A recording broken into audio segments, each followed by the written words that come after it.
Dear students, इस topic में हम इनिशियल टूल्स का आगाज़ करेंगे। इनिशियल टूल्स में सबसे पहले ऑटोकैड के अगर हम नीचे आ जाएं तो आपको स्टेटस बार के ऊपर सबसे पहले ऑटोकैड के कुछ ड्राइंग कोऑर्डिनेट्स मिलते हैं। ड्राइंग कोऑर्डिनेट्स अकॉर्डिंगली क्या होते हैं, दरअसल ये आपकी लोकेशंस ऑफ जो क्रॉस हेयर होते हैं, इसको क्रॉस हेयर कहते हैं, जो आपकी स्क्रीन के सामने घूम रहा है।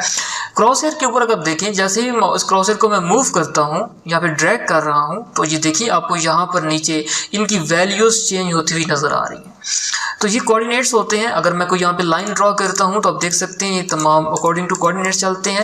और अगर मैं यहाँ पर कंट्रोल आई कीबोर्ड से प्रेस करूँ या इसके ऊपर हम क्लिक कर दें तो अब देखें ये कोऑर्डिनेट्स को लॉक कर देगा। इसकी शॉर्ट कमांड कंट्रोल आई है। हम कीबोर्ड से कंट्रोल आई प्रेस करते हैं तो नो इट्स अनफ्रीज, और दोबारा से फ्रीज करना है तो कंट्रोल आई, ये भी यहाँ पे फ्रीज हो चुके हैं, अनफ्रीज हो चुके हैं। ठीक है, तो ये होता है students coordinate system.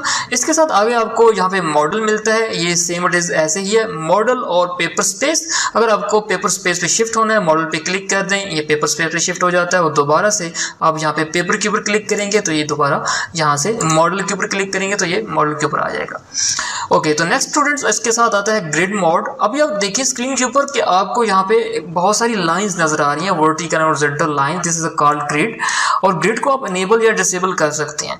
It's very easy. आप कीबोर्ड से F7 की को प्रेस करें, मैं यहाँ पे F7 की को प्रेस करूंगा और देखें मैं यहाँ पे क्लिक कर देता हूँ F7 की, तो देख सकते हैं आप यहाँ पे आपको कोई ग्रिड यहाँ पे नजर नहीं आ रहा। और जैसे ही आप यहाँ पे क्लिक करते हैं F7 की को प्रेस करेंगे तो यहाँ पे आप देख सकते हैं कि अभी ग्रिड मोड इनेबल हो चुका है।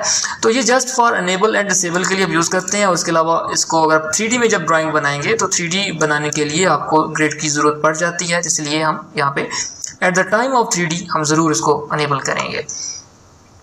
नेक्स्ट आता है इसमें स्नैप मोड। स्नैप मोड का काम आपके ग्रिड डिस्प्ले के साथ होता है। मैं थोड़ा सा जूम इन करता हूँ, उम्मीद है कि आपको यहाँ पे ये ग्रिड लाइंस नज़र आ रही होंगी।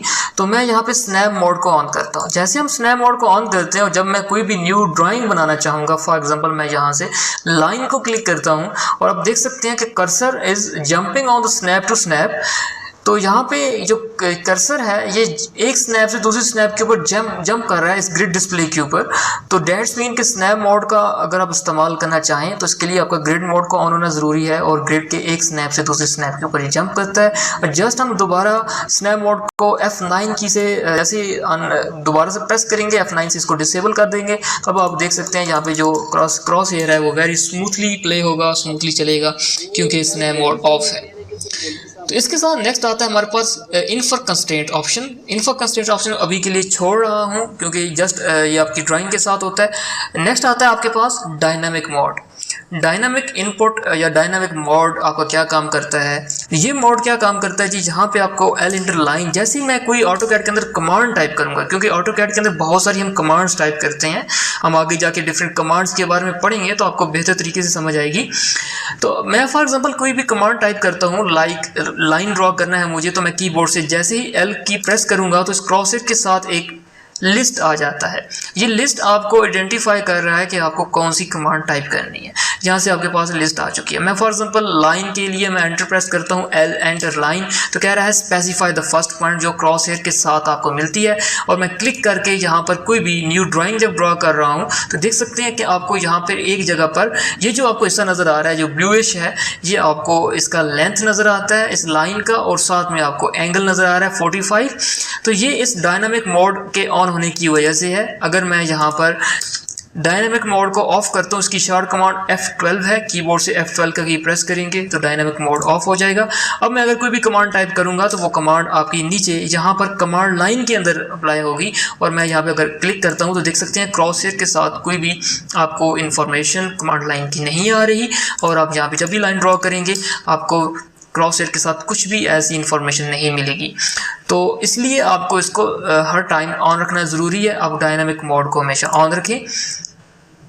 इसके साथ लास्ट कमांड और पढ़ा रहा हूँ, ऑर्थो मोड। ऑर्थो मोड का यूज़ आप वर्टिकल एंड हॉरिजॉन्टल या स्ट्रेट लाइन ड्रॉ करने के लिए इस्तेमाल करते हैं। अगर मैं यहाँ पर ऑर्थो मोड को ऑन करता हूँ, इसकी शॉर्ट कमांड F8 है। और अगर आप यहाँ पे क्लिक करें लाइन के ऊपर और मैं अगर लाइन को ड्रॉ करता हूँ तो ये line exactly straight line draw करेगा, स्ट्रेंज लाइन ड्रॉ करेगा।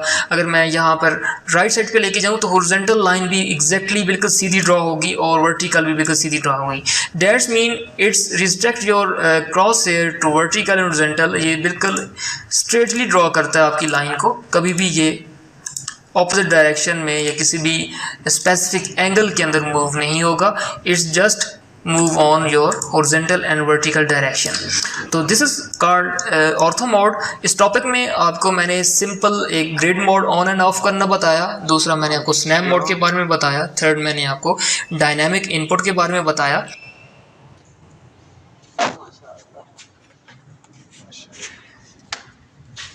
क्या हाल आप कैसे हैं? सब ठीक है। आप कैसे हैं? आप खैरियत से? आप खैरियत अच्छी